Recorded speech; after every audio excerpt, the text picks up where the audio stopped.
sedapnya lah kue raya nih Dika. Udah kue raya kita nih ya. Iyalah, ada lebaran. Dah fitri lah makcik kan. Udah suci lah Dah balik. suci. Puasa lah kemarin tuh penuh ya Macam kan? mana menurut Dika? Body makcik? Hah? Hah? Membengkak apa tak nih? Mirip Marsha and the Bear lah. Ih, kecil lah. Marsha and the Bear ya. Tapi kan Dika, Ya. masa puasa tu, bukan masa lebaran, ada beragam makanan yang dah makcik masukkan dalam perut makcik. Mulai dari pertama lontong Medan ya kan? Rendang. Rendang kelelawar. Aduh, janganlah. Lontong Medan ini biasa ciri khasnya pakai serundeng dia. Pakai serundeng. Lepas tu ada lagi telur warna merah. Iya, wah, luar biasa ya. Itulah makcik ni kan sedap. Hari Fitri, dosa dah hilang, makanan sedap. Tapi hati-hati juga makcik loh. Kenapa? Jangan makan sembarangan langsung ya kan. Karena nanti perut kita ini tiba-tiba yang biasanya tiap pagi itu puasa sampai sore terus makan. Kayak mendadak nanti. Nah, apalagi ini kan cabai-cabai itu masuk, rendang-rendang itu masuk ya kan. Yang ada biasanya orang sakit perut. Langsung diare. Satu lagi Dika. Memang kalau makan tuh sedap kan? Tapi dompet tuh pun kembalilah Fitri. Iyalah, rasa kembali suci. Kembali suci. Iya, suci tinggal debu-debunya. Bukan debu suci dalam debu ya, tapi tinggal debu-debunya. Debu pun tak tersisa. Kau bayangkan lah Abang Dika, debu pun dah tak tersisa. Rasa-rasanya enggak segera kita buka lagi, ya kan, usaha lagi, ya kan. Karena libur tuh menghabiskan uang rupanya ya kan. Tapi memang kalau kita bicara faktor ekonomi masa lebaran ini sedap agaknya kalau kita undanglah narasumber kita kan. Sekalianlah kita berlebaran. Satu lagi macam kata Dika.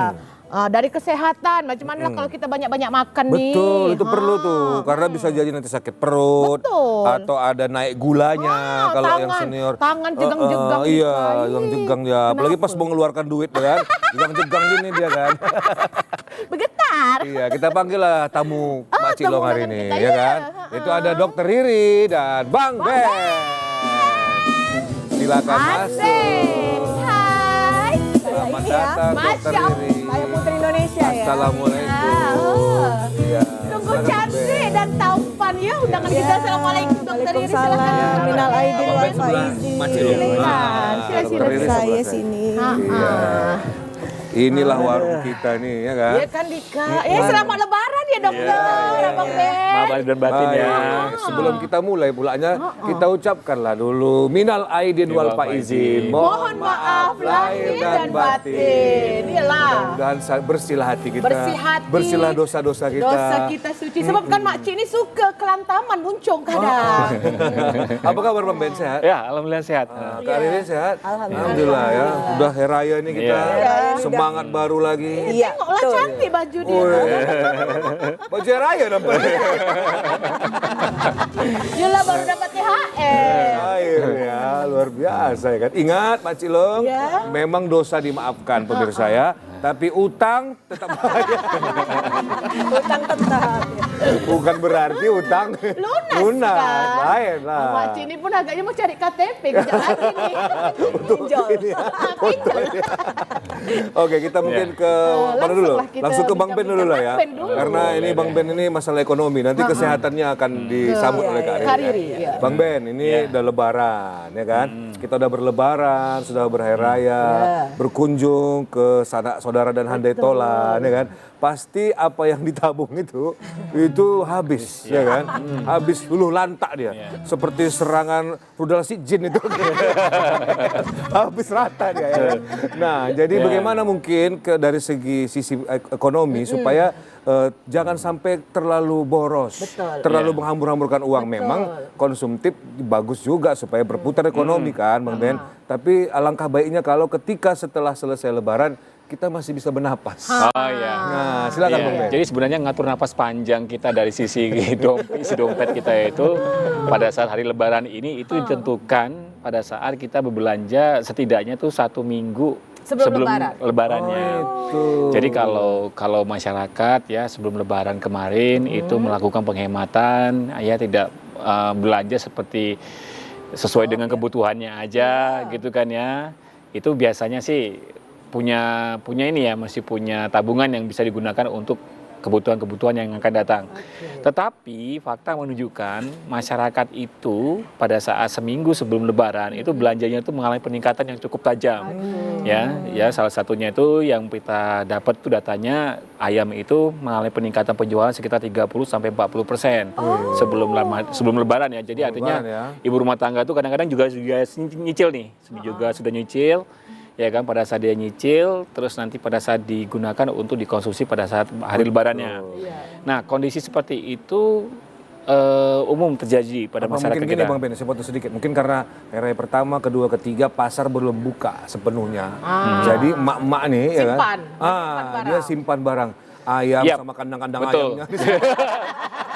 Iya, jadi pada dasarnya kalau hari hanya itu pasar sepi. Iya kan, tidak ada kegiatan kan. Ya paling ada 1 atau 2 pedagang lah. Dari biasanya mungkin puluhan, hanya 1 atau 2. Harganya melonjak. Nah, tetapi lonjakan itu juga tidak diperhitungkan sebagai bentukan inflasi. Biasanya begitu. Namun yang menjadi persoalan adalah kita mewanti-wanti nih bagi para ibu rumah tangga nih yang selama Ramadan dan Idul Fitri itu justru keuangannya defisit. Nambal hutang untuk berbelanja di Lebaran. Nah, itu yang sangat berbahaya. Kalau cuma masih mengandalkan THR, gaji ke-13, tabungan, ada bonus, is oke lah ya. Tapi pada saat nanti dia belanja, dibelanjakannya itu lebih besar daripada pasokan yang ada, nah itu udah deh. Berarti selanjutnya dia akan berpikir keras bagaimana untuk memenuhi kebutuhan. Di masa-masa yang akan datang ini, ditambah lagi memang setelah Lebaran ini kita masih punya nih beberapa ancaman-ancaman kenaikan harga barang dari perang antara Iran dengan Amerika Serikat gitu kan ya, dengan kemungkinan gangguan suplai terkait dengan bahan bakar minyak. Ini ada tantangan-tantangan yang seharusnya ini disadarin sejak Ramadan awal lah ya, pada saat perang itu udah mulai berkecamuk. Harusnya seperti itu. Jadi hal yang kemarin itu seharusnya jadi pembelajaran, harusnya membuat rumah tangga itu lebih berhati-hati dalam membelanjakan uangnya. Ya, beberapa hal mungkin ya ini faktor budaya ya sebenarnya ya. Jadi kalau misalkan kita itu dalam satu tahun berjalan, itu memang masyarakat kita selalu berbelanja dalam jumlah angka yang banyak untuk perayaan Natal, ya kan, Imlek, ya kan, terus untuk nanti ada Paskah ya kan, setelah Lebaran ini kan ada Paskah nih gitu ya. Terus yang paling besar tuh memang di Ramadan dan Idul Fitri karena mayoritas masyarakat tuh Muslim. Pasti belanjanya gede. Nah, kalau misalkan ada belanja-belanja yang sifatnya tidak krusial seperti pakaian contohnya, nah ini dampaknya udah dirasakan oleh pedagang-pedagang pakaian kita, itu di mana mereka kerap dalam kurun waktu 3 tahun terakhir ini itu mengalami penurunan omset penjualan. Kalau dari sisi ekonomi kita. Kalau dari sisi kesehatan? Kalau dari kesehatan nih, Dokter Riri, macam mana pula kan? Kalau udah namanya Lebaran tuh kita sering kalap, Dokter. Agaknya kasihlah nasihat wanita-wanita cantik macam Mak Cik Long nih kan, agar dia tak payah berlebihan sangat kalau makan tuh. Mungkin tipsnya lah ya kan, gimana itu? Ya memang setelah Lebaran itu biasanya berat badan suka melonjak ya. Karena ada lontong, ada gulai, ada banyak lah rendang ya. Jadi memang mulai lagi di awal Lebaran kita mulai lagi mengatur pola makan. Jadi yang selama Lebaran memang kita selama puasa itu dari pagi kita nggak makan, tapi begitu buka kan kalap nih, wah makan. Jadi mulai mengatur kembali pola makan yang dari makan kita yang 3 kali 1 hari, yang makan besar dan 2 kali cemilan. Jadi mulai diatur lagi. Jadi supaya kembali ke normal lagi. Kemudian mengatur jam istirahat, iya kan. Jadi mengaturnya yang selama ini kan sahur ya betul. Kan, waktu tidur jadi terganggu, lambat, cepat bangun, lama tidur, bangun lagi untuk sahur. Jadi mengatur lagi jadwal tidur kita yang 7 sampai 8 jam. Nah, kalau olahraga macam mana, Dokter? Nah, itu juga termasuk mengatur lagi, tapi tidak ada salahnya juga sih memang untuk olahraga selama Ramadan. Jadi biasanya olahraga yang tepat pada saat Ramadan itu adalah setelah sahur dan 1 jam sebelum berbuka puasa. Oh, setelah sahur 1 jam sebelum berbuka. Iya. 1 jam sebelum berbuka itu Itu biasanya. yang berat kali ya. Itu situasi dan kondisi. Oh, lepoh. Lepoh betul itu Dika. Iya, nampak pun ibaratnya ada kecoa, rasa-rasa macam coklat yang berjalan. Tengok tuh Bang, itu ada cewek pakai jilbab merah tuh. Apa katanya kan? Udah macam semangka aja aku tengok ini. Jadi Iya kan, dokter? jadi aktivitas waktu Ramadan itu masih bisa dilakukan sebenarnya. Tapi setelah Lebaran kembali lagi lah yang olahraga ya. Pagi, siang boleh, sore boleh ya. Kemudian memperbaiki serat lagi, mengkonsumsi banyak serat ya. Supaya lancar. Supaya lancar, makan banyak buah, sayur, ya minum Dokter, air putih. itu macam kita beberes rumah, kita masak, itu boleh kita kategorikan sebagai olahraga? Olahraga juga. Enggak, itu bukan olahraga. Enggak, Makcik, Jadi suka salah nih. Ayo olahraga. Aku udah capek tiap hari nyuci, tiap hari jemur. Tapi itu bukan Ada olahraga. lagi satu olahraga yang menguras tenaga. Apa tuh? Main catur. Olahraga yang paling berat itu catur. Ya mengangkat banteng, mengangkat kuda. Jadi itu bukan dikatakan olahraga, itu aktivitas fisik tapi bukan olahraga. Lain Jadi ya. ya memperbaiki lagi ini di Lebaran ini ya. Ya itu juga mulai yang tadinya makannya yang banyak dengan mengandung penyedap ya mulailah dikurangi. Dikurangi ya. Sedikit lah Dokter Riri ya, saya 2017 pemirsa itu pernah mengalami satu penyakit ya kan. Jadi waktu pas Lebaran kami di rumah sakit. Kenapa? Pada pulang nih sebelum Lebaran kan mau hari di rumah nih. Pasien pada pulang nih dok. Pada pulang semuanya kan. Kata perawatnya, Bapak sabar aja. Tunggu aja hari raya kedua, rame lagi nih katanya.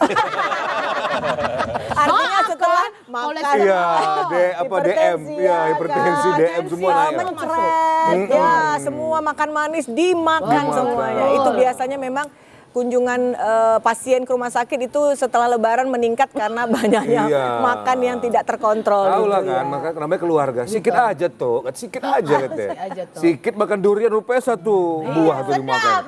Sama durian-duriannya dimakan. Sama duri-durinya dimasukkan. Masukannya kan.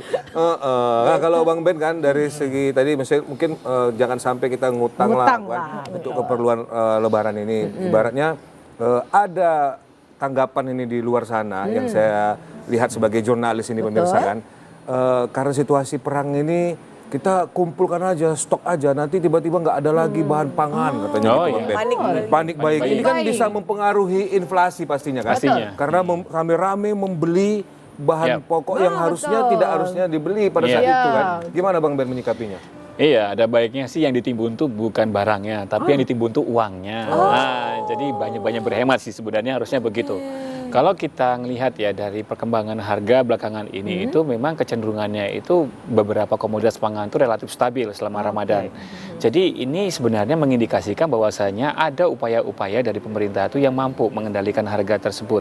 Yaitu kita tidak bisa pungkiri karena memang selama Ramadan kemarin pun saya sendiri juga harus ya mohon maaf nih capek ngurusin masalah pangan itu tadi. Faktanya, faktanya begini kan. Kita tuh beribadah, berpuasa, tapi ada budaya yang sulit terlepas di situ. Budaya ini nempel ini. Iya kan. Budaya ini seperti yang katakan Bu Dokter tadi nih, bahwasanya pada saat Ramadan Idul Fitri berat badan bisa naik gitu kan ya. Nah, faktanya dibandingkan dengan hari normal, Ramadan yang katanya itu banyak berpuasa, konsumsi barangnya makin tinggi. Oh iya. Nah, kan gitu kan ya. Berarti kan memang kan ada pola siklus makan yang berlebihan di situ. Ya, baik dari sisi kuantitas maupun harga faktanya juga naik. Betul. Kan gitu ya. Nah, itu jadi tantangan kita setiap tahunnya untuk mengendalikan itu. Jadi memang budaya yang udah terbentuk ini itu susah dilawan. Susah dilawan. Jadi kalau misalkan saya diizinkan ya untuk khutbah misalkan di depan gitu kan ya, saya akan khutbah masalah inflasi. Ya kan ya, bahwasanya ada loh dampak serius dari belanja yang tidak terkontrol gitu ya, tidak penting, tidak mendesak gitu. dampaknya itu bisa memicu terjadinya pengangguran di masa yang akan datang karena inflasi itu tadi.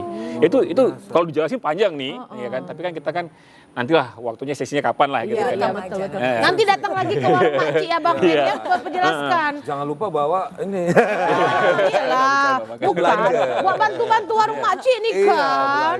Iya, satu sisi ya belanja masyarakat yang tinggi itu berpeluang untuk menggeliatkan ekonomi. Ya, kita sepakat itu.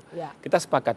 Dan memang pada saat di kondisi ekonomi yang kurang begitu bersahabat ya di 2026 ini, salah satu upaya yang harus dilakukan adalah berbelanja lebih banyak.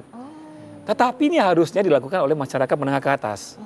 Nah gitu, masyarakat miskin kan mungkin kan ya mau maaf nih, untuk memenuhi kebutuhan normal sehari-harinya aja mereka sudah kesulitan. Tetapi masyarakat menengah ke atas justru dengan tingkat pengetahuan yang tinggi mereka lebih melek investasi. Makanya harga emasnya naik kan gitu kan ya. Nah itu dia.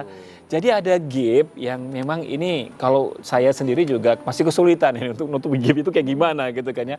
Antara agar supaya ekonomi itu seimbang, tetap didorong oleh belanja dari masyarakat menengah ke atasnya, dan itu nanti bisa mengalir menggerakkan ekonomi di sisi yang lainnya. Namun sampai hari ini pun kita masih kesulitan untuk menemukan formulasi itu bagaimana mengajak masyarakat bisa bergerak ke arah sana. Itu agak sulit sih ya. Dan satu lagi ya, jangan sampai begini nih.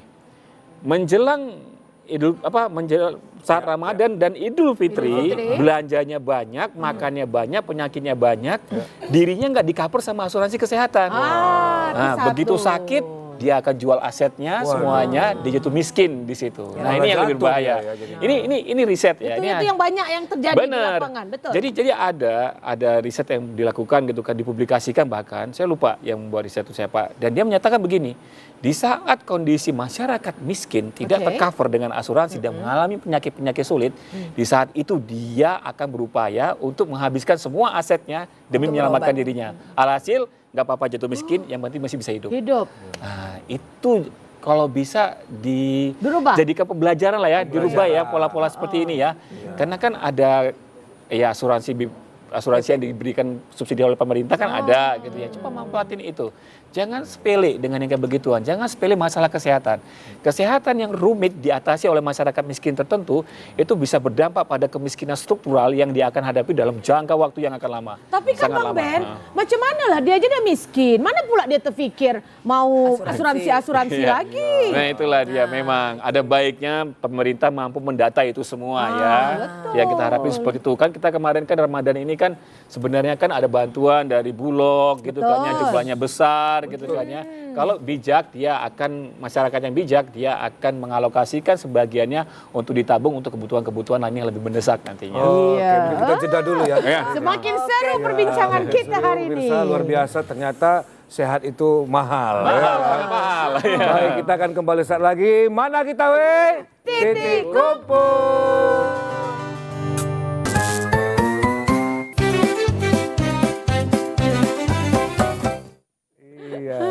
Kita kembali lagi pemirsa, mana kita Titik kumpul. Masih bersama Bang Ben dan Dokter Riri.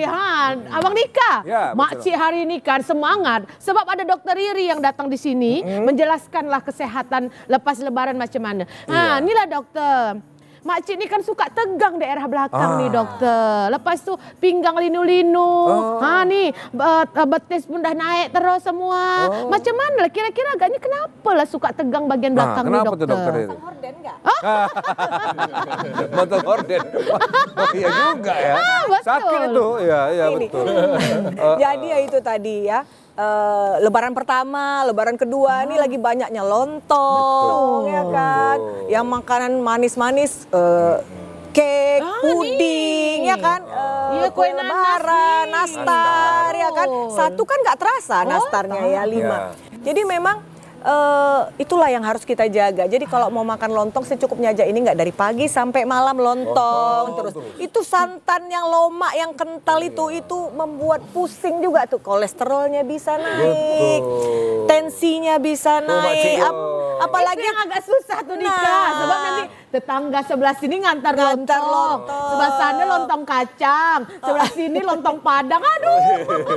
Cicip aja sedikit, tapi jangan banyak-banyak. Karena Sedap, nanti dokter. Iya. Sedikit aja Mak Ci. Sedapnya sedap, tapi sedap juga dengan pening kepala dan sakit pinggang tadi. Agak-agaknya hipertensi tuh. Itulah kita tensi lah dulu. Mungkin aja hipertensi, bisa juga kolesterol, ya. Bisa juga kurang istirahat. Karena apa? Mungkin mempersiapkan lontongnya, ketupatnya, tadi nggak tidur begadang, sampai tak pun sholat id, ya kan? Sholat id tidak? Lupa.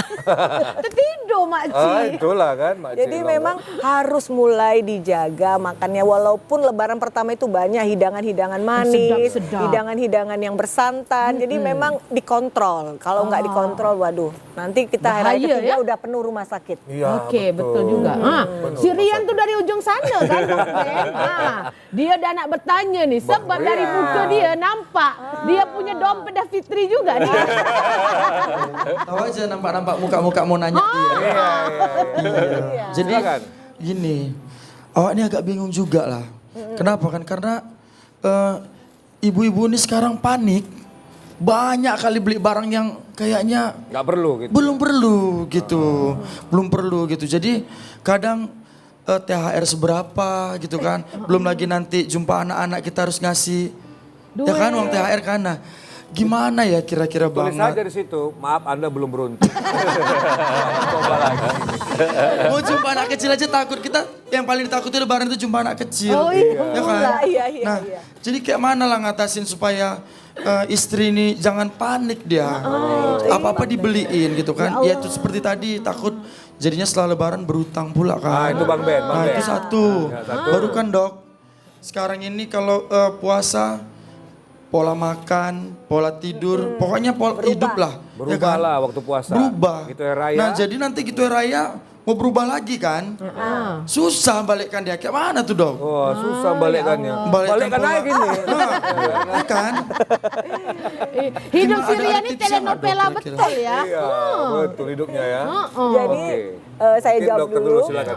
Jadi memang ya itu memang tantangan ya, karena kebiasaan kita selama bulan Ramadan tuh bangun sahur, Betul. kemudian setelah sahur biasanya harusnya ada aktivitas kan Harusnya kerja ya.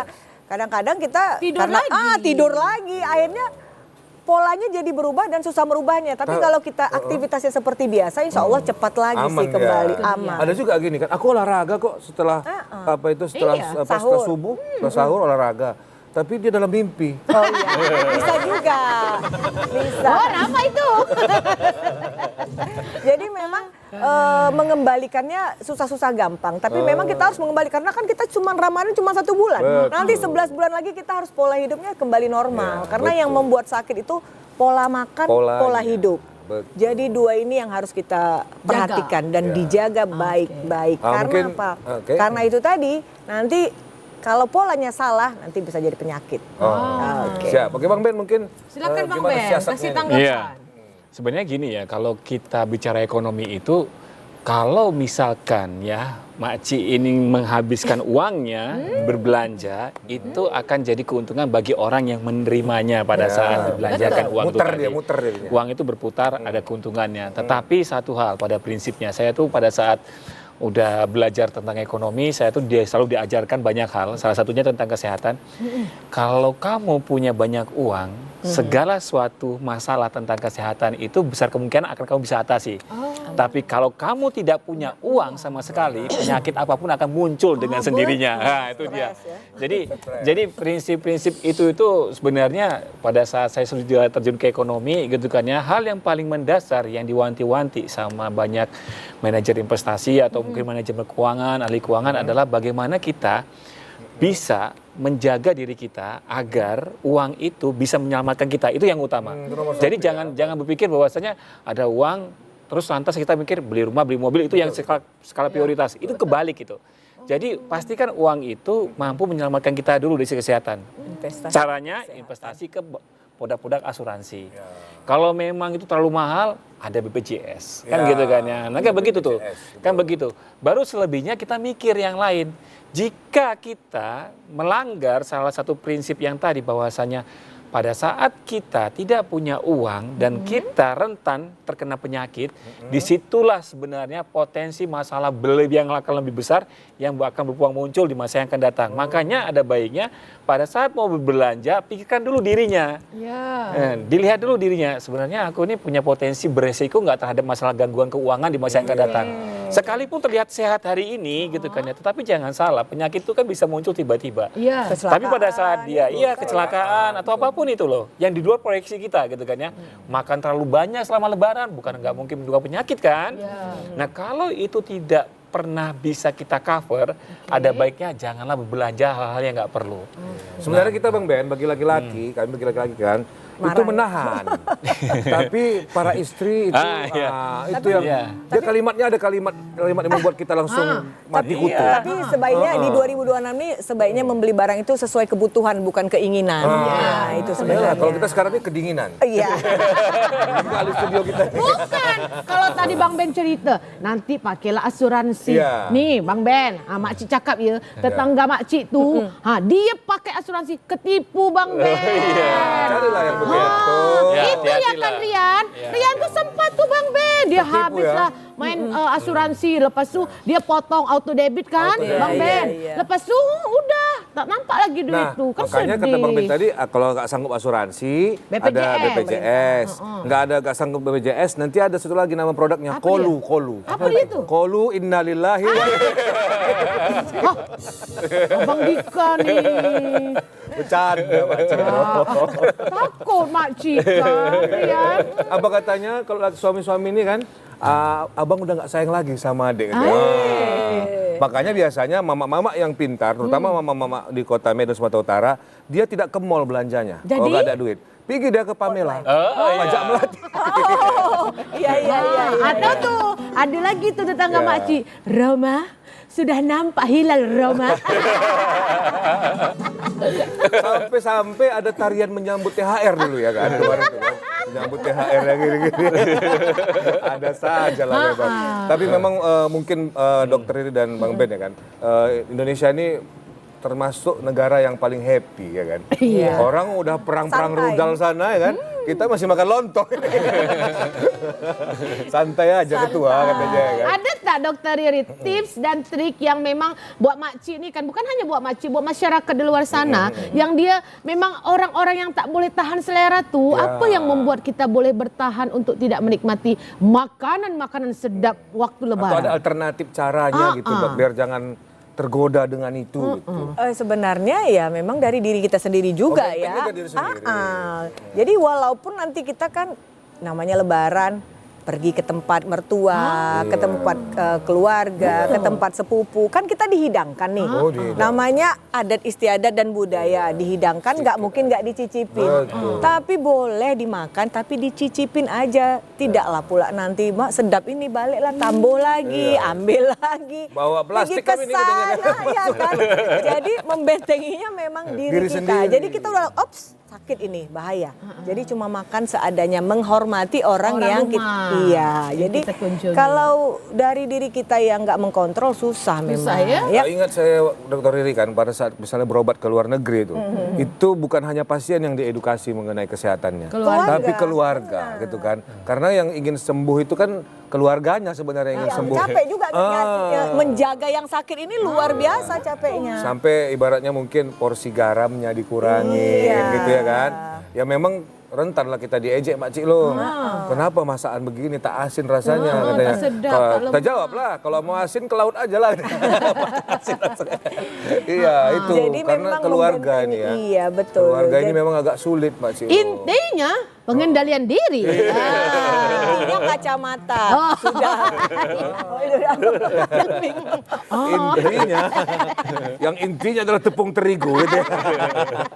Memang bahaya memang, karena kalau udah sakit lebih besar lagi biaya yang dikeluarkan. Bukan hanya sekedar berobat, bisa jadi yang lain-lain kan, merembet-rembet ke yang lain. Banyak nanti. Ya kalau biasanya bisa ditindak langsung di dalam negeri. Kalau nanti ke luar negeri, bagaimana kan gitu ya kan. Nah itu yang kita kacaunya lagi ya kan. Semakin seru, semakin panas. Semakin luar biasa Jadi ini. mulai besok kita nggak makan lontong nih jadinya nih. Jadi makan kacang saja lah. Kacang pun juga jangan banyak-banyak ya. Iya. Pokoknya dia berarti yang bermasalah itu karena berlebihan ya. Iya, sesuai porsi. Jadi kalau pasien suka nanya, "Dok, apa yang nggak boleh dimakan kalau anak saya sakit?" Nggak ada. Yang nggak boleh dimakan makanan yang tidak matang, makanan yang banyak mengandung penyedap, dan makanan yang berlebih. Betul. Boleh makan durian, boleh. Ibu hamil boleh, cuma cicip aja sebatu. Boleh makan ayam, boleh, tapi jangan pakai micin yang beli ini pakai ini. Boleh makan buah ini, boleh, tapi jangan sekilo. Ya kan, artinya makanan itu cuma itu aja yang nggak boleh. Nah, kalau kata Quran, kulu mimma fil ardi halalan thayyiban. Ya kan? Pernah kita liput seperti itu kan, Mak Cilong. Jadi makanlah yang ada di bumi semuanya, yang halal lagi baik. Baik buat tubuh ya. Kan? Kalau gula tuh halal tapi tak baik untuk kita, jangan kita makan. Begitu dia. Kita jeda dulu. Jeda dulu. Oke, baik pemirsa, jangan kemana-mana, tetap bersama kami. Mana kita Titik Kumpul.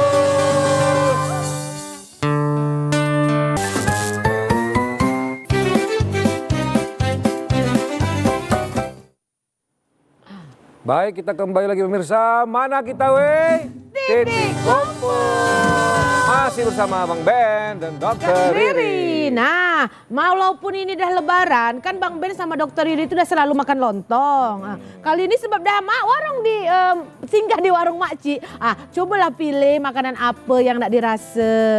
Ini aku pilih nasi pelunas hutang aja. Banyak utang lepas lebaran. Dokter Riri apa? Mie ayam anti jomblo. Dengan minumnya es air mata onta biar bisa ke Mekah. Nanti Makci datangkan ontanya dari Arab ya. Iya, boleh. Oke. Nah, Bang Ben, kita mau tanya juga, nanti Kak Riri juga boleh menyambung nih ya. Mengenai solusi-solusi yang bisa dilakukan oleh mungkin ibu-ibu rumah tangga atau para pemirsa di rumah ya kan. Untuk bisa menjaga ini agar ekonomi atau keuangan dan kesehatan juga nantinya pada pasca Idul Fitri ini tetap terjaga. Ya selain tadi lah menghemat, mungkin ada nggak solusi-solusi lain Bang? Gini saya pengen mengedukasi itu seperti ini ya. Dari pola-pola pengeluaran masyarakat kita itu kadang-kadang ada beberapa variabel ekonomi yang sulit diprediksikan tapi dianggap lalai. Nah contoh nih begini. Misalnya Bang. Misal begini. Kalau misalkan kita mau kredit mobil, ya kan, kita kan akan tahu tuh cicilan kita tuh sampai berapa tahun ke depan tuh kan angkanya udah ada fix, terus kita udah ngelihat ukuran kita tuh sampai hari itu mampu nggak untuk beli itu, termasuk juga beli rumah. Nah, terkadang ada masyarakat yang begini nih, masalah kesehatan dia anggapnya itu sama. Kalau saya kemarin flu, besok besar kemungkinan nanti di masa yang akan datang akan flu juga. Padahal kan itu variabel yang sebenarnya nggak akan pernah pasti seperti itu kan. Yang namanya penyakit itu, yang namanya kesehatan itu dari sudut manapun itu termasuk dari variabel yang sulit untuk diproyeksikan akan terjadi seperti apa. Jadi kadang-kadang pengeluaran kita itu bisa menghamburkan banyak uang untuk kebutuhan-kebutuhan yang sifatnya tersier ya, kayak misalnya kebutuhan-kebutuhan tambahan lah ya, selain kebutuhan pokok gitu kan ya. Termasuk bahkan kalau nggak punya uang untuk beli makanan, bisa puasa Mas Yan. Betul. Tapi kalau misalkan masyarakat itu abai sama masalah kesehatan ini, saya ulang lagi di awal, dia tetap berasumsi bahwasanya sakit yang akan saya alami ke depan itu masih akan mampu diatasi oleh obat-obat yang ada di warung. Yang katakanlah ukuran harga 5.000, 7.000 begitu dia akan selesai. Nah ini pola pikir yang salah. Semestinya dia akan merasa aman untuk meminjam mobil, untuk membeli cicilan mobil ya, untuk membeli cicilan rumah, untuk memenuhi kebutuhan yang lainnya jika satu kondisi di mana kesehatan itu dia sudah tercover 100%. Ada yang menggaransi itu semua. Nah kalau itu udah terbentuk, boleh lo belanja ke hal yang lainnya. Harusnya begitu tuh pola pikirnya. Jadi saya menilai sekalipun rumah itu atau kebutuhan rumah tangga itu sebagai sebuah kebutuhan yang kadang-kadang memang kebutuhan ya, bukan hanya keinginan, namun pola pikir yang salah pada di sisi yang lain itu bisa mengakibatkan sebaik apapun manajemen keuangan yang kita berlakukan di rumah tangga itu, tapi kalau kita tidak mengcover kemampuan kita untuk berobat di masa yang akan datang, termasuk mengcover penyakit-penyakit parah, ini sama aja kita membiarkan posisi kita itu terbuka dari potensi-potensi resiko keuangan yang besar yang bisa memiskinkan kita kapanpun itu terjadi. Jadi itu sebenarnya kuncinya. Kalau misalkan belanja setelah Ramadan dan Lebaran gitu kan ya, belanja setelah Ramadan dan Lebaran masih memiliki saldo kas. Ya kalau misalkan yang saya tuh senangnya tuh kalau ada ibu rumah tangga tuh begini loh. Di Ramadan menjelang Idul Fitri belanjanya emas gitu loh untuk perhiasan. Nah, satu sisi dia menggunakan emas itu untuk konsumsi, mempercantik dirinya. Tapi di sisi yang lain ada investasi di situ yang digunakan sebagai dana cadangan. Nah, kan karena cepet ya kalau emas. Benar, emas itu termasuk yang liquid, termasuk yang mudah dicairkan. Sama kayak saham lah ya, sama. Kalau misalkan itu yang dijadikan backup keuangan rumah tangga, ya berarti selamat. Di tengah kondisi perang seperti ini, di tengah kondisi ekonomi yang berjalan lambat seperti sekarang, dia punya aset atau investasi yang nilainya dalam tren naik secara fundamental. Yang ini nantinya bisa menyelamatkan dia dari pengeluaran dia yang akan datang. Tetapi kalau misalkan uang yang dibelanjakan itu habis untuk kebutuhan, katakanlah buat lontong, kue lebaran, baju lebaran, begitu kan ya, untuk kebutuhan konsumsi, misalkan begitu, yang tidak mungkin untuk dikonversi dari menjadi bentuk uang lagi, ya tantangannya jauh lebih rumit dan saya harapkan kedepannya ini bisa diatur ulang untuk menseleksi mana kebutuhan-kebutuhan atau keinginan yang tidak penting lagi sehingga arus kas rumah tangga di masa yang akan datang itu bisa diposisikan kembali ke kondisi yang surplus. Itu sih. Yang penting itu cash flow-nya itu yang penting kalau dalam rumah tangga itu. Ya, apa itu seperti itu dia.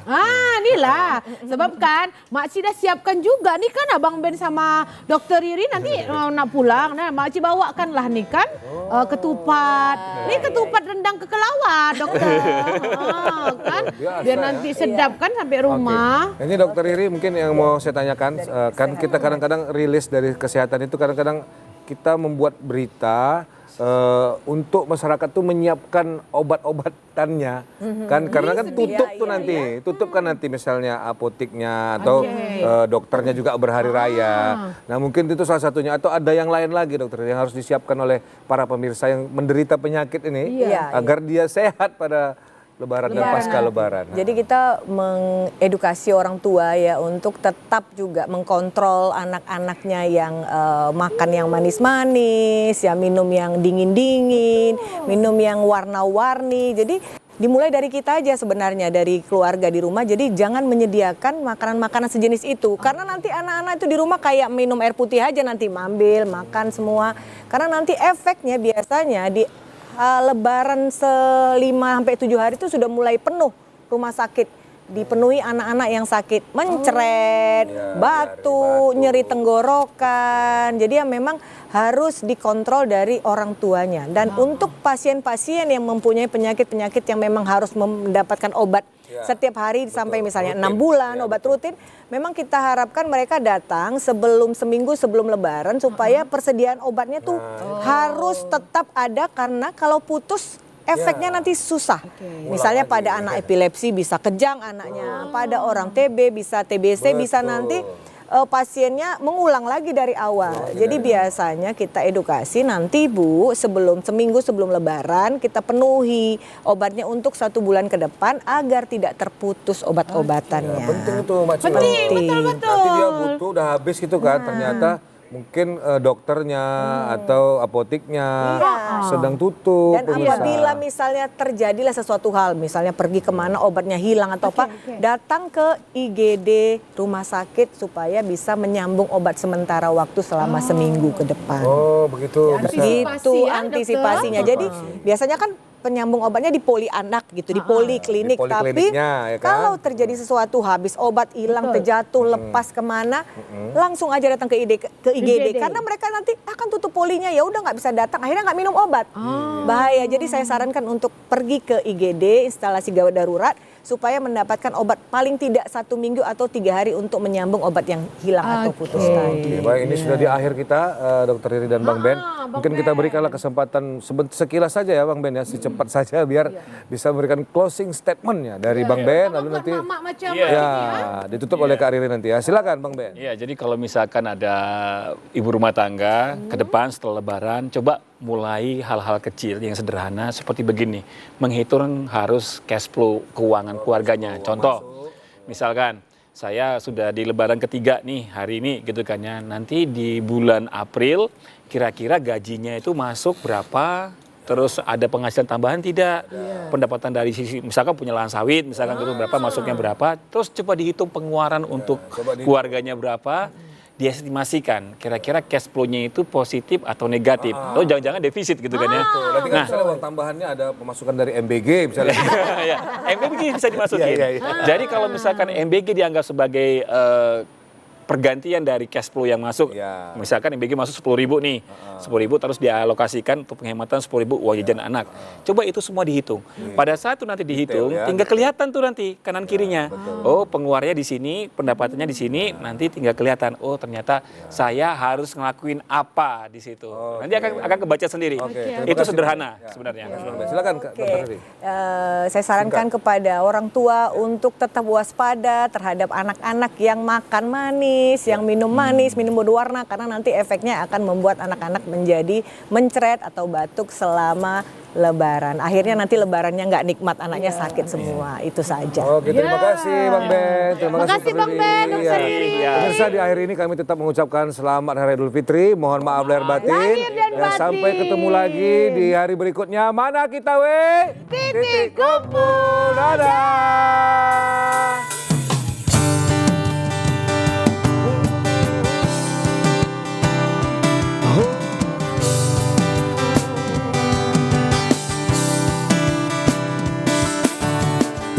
Berjuang melawan waktu, tak pernah pudar termakan usia. Selalu menyapa pemirsa lewat layar kaca, yang pertama hadir untuk Indonesia. Jauh melangkah terus berjaya, membangun budaya bangsa Indonesia. Kobarkan api semangat di dalam dada, sebagai media pembersatu bangsa. Tetap semangat, bergandeng tangan, satukan langkah bersama TVRI. Jayalah TVRI, jayalah untuk negeri, selalu di dalam hati rakyat Indonesia. Selalu melayani, memberi yang terbaik, satukan perbedaan untuk Indonesia. Jayalah TVRI, jayalah untuk negeri, selalu di dalam hati rakyat Indonesia. Selalu melayani, memberi yang terbaik, satukan perbedaan